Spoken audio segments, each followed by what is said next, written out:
क्या बनेगा प्रोडक्ट इसका, ये देखना था।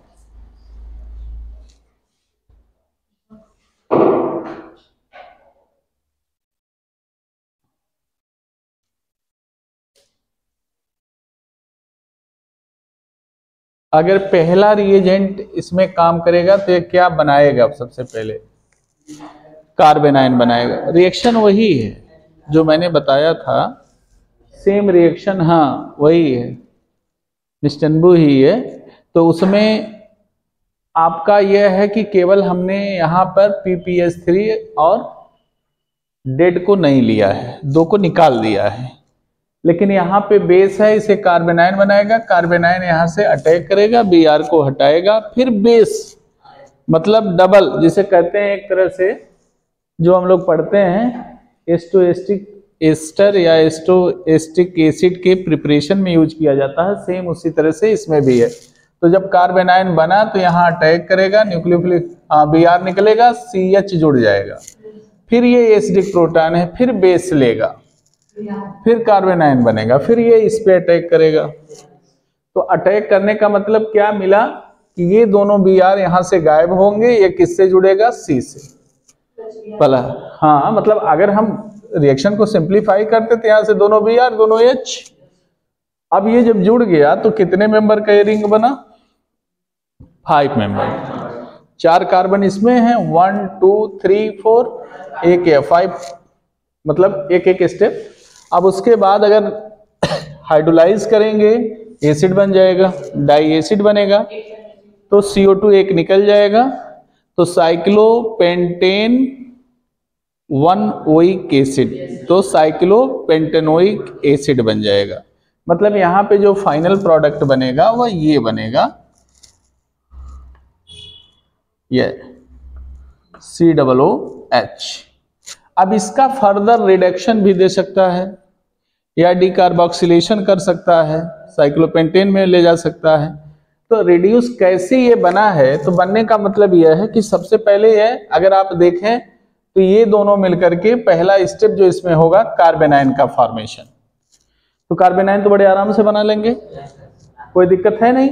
मानो अगर कहिए तो हम हिंट दे दें स्केचमेटिक डायरेक्ट कैसे बना है। तो इसमें सबसे पहले जब मैकेनिज्म लिखेंगे तो मैकेनिज्म में स्केचमेटिक ही है, ये जो आप का कार्बन है रिएक्टिव मिथाइलिन ग्रुप जो है, इससे तो हमारा कोई बहुत बड़ी बात नहीं है, इसको तो ऐसे भी छोड़ सकते हैं, लगा सकते हैं COOC2H5। जब इस पे बेस अटैक करेगा OC2H5 तो यह बना देगा कार्बन आयन, क्योंकि ये एसिडिक प्रोटॉन है, कोई न कोई प्रोटॉन अपना इलेक्ट्रॉन देगा, तो यहाँ पर यह C2H5OH गायब हुआ और ये बना दिया कार्बन आयन बना दिया।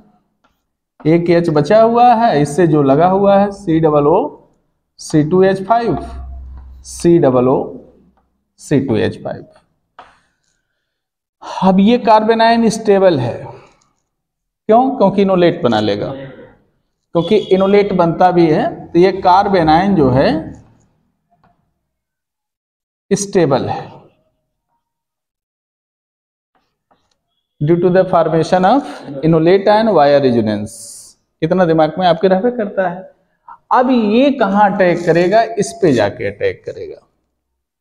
अगर हम इसको देखते हैं तो इस पे अटैक करेगा। अगर हम, अब ये पहला स्टेप हुआ, अब इसमें ये मिला हुआ है, ये आपका है, इस तरह से मैंने लिखा है, किसी भी Br के पास जाके अटैक करेगा।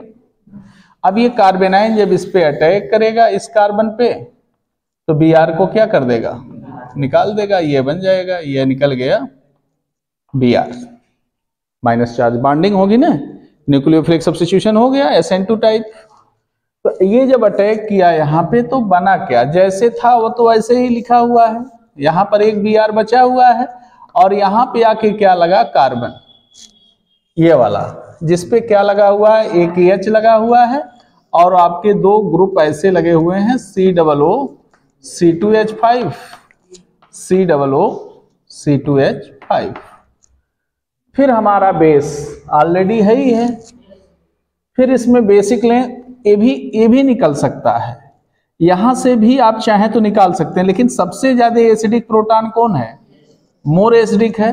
तो जैसे बेस फिर इसमें डालेंगे OC2H5, ये डबल SN2 रिएक्शन होगा, तो ये फिर क्या करेगा? इसको कार्बेनाइन बना देगा, और ये जब निकालेगा फिर निकल जाएगा C2H5OH निकलेगा, और यहां पर ये जो होगा आपका, हाँ ये आपका यहां से Br है ही है, इससे कोई मतलब रखेंगे नहीं, और यहां पर ये जो कार्बन है, इस कार्बन से जो ये ग्रुप लगे हुए हैं वो तो रहेंगे ही, COOC2H5। यहां भी इनोलेट आयन बनेगा, नहीं बनेगा? ये नेगेटिव चार्ज है। अब इंट्रामॉलिक्यूलर SN2 रिएक्शन हो गया। अब ये कहाँ अटैक करेगा? ये सीधे सीधे यहाँ अटैक करेगा उस कार्बन पे जिस कार्बन पे Br लगा हुआ है, ब्रोमाइड आयन फिर निकल गया। फिर क्या निकाल दिया? -Br। अब देखिए साइक्लाइजेशन हो गया। जब साइक्लाइजेशन हुआ तो ये आपका मिल गया 5 मेंबर रिंग बन गया। कार्बन को हम नहीं लिख रहे हैं, ऐसे बना। अब इस कार्बन से क्या लगे हुए हैं? दो ग्रुप लगे हुए हैं, C डबल बॉन्ड OC2H5 लगा हुआ है, यहाँ भी वही लगा हुआ है, C डबल बॉन्ड। अगर कुछ नहीं होता तो यहीं पे ले जाके हम इसे छोड़ देते C2H5। लेकिन यहाँ पे कहा बता क्या रहा है कि हाइड्रोलाइज होगा। अब इसके बाद H3O+, जब H3O+ बनेगा तो यहाँ से ब्रेक हो जाएगा, यहाँ से ये ब्रेक हो जाएगा, यहाँ फिर निकल जाएगा 2 मोल्स इथाइल एल्कोहल, क्योंकि एस्टर है तो एल्कोहल और एसिड बनेंगे, और ये बन जाएगा आपका एसिड बन जाएगा। हाँ, अब उसके बाद ये बन गया आपका C डबल बॉन्ड O, यहाँ आ गया OH पानी का, C डबल बॉन्ड OH, फिर डेल्टा दिया हुआ है। डेल्टा का मतलब डीकार्बोक्सिलेशन। अगर उसके एडजस्ट कहीं कोई भी इलेक्ट्रॉन विड्रॉइंग ग्रुप है तो आसानी से निकल जाता है, किसी न किसी एक का SCO2 उड़ जाएगा, ये चाके लग गया। अब ये बन गया आपका ये प्रोडक्ट। इसकी स्कीमेटिक मैकेनिज्म ऐसे दिया जाता है, ये बन गया C डबल बॉन्ड OH, ये बन गया।